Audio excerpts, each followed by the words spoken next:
बिस्मिल्लाहिर्रहमानिर्रहीम। मुहिब और महबूब की अलग अलग तारीफ़ मुश्किल है। मोहब्बत के रिश्ते से दोनों है। किसी की किसी पर फौक़ियत का बयान नहीं हो सकता।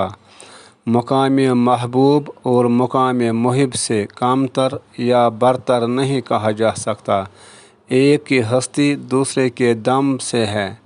दुनियावी रिश्तों में मुहिब और महबूब का तकाबुल नामुमकिन है। हकीकत की दुनिया में तो और भी नामुमकिन।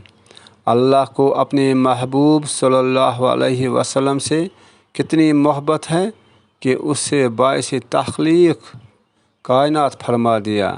अल्लाह अपने फरिश्तों के हमरा अपने महबूब सल्लल्लाहु अलैहि वसल्लम पर दुरूद भेजता है, उसके ज़िक्र को बुलंद करता है, उसकी शान बयान फरमाता है और महबूब सल्लल्लाहु अलैहि वसल्लम अपने अल्लाह की इबादत करते हैं, उसकी तस्बीह बयान फरमाते हैं, उसके लिए ज़िंदगी और ज़िंदगी के मशागिल वक़्फ़ फरमाते हैं। वमा अलैना इल्लल बलाग।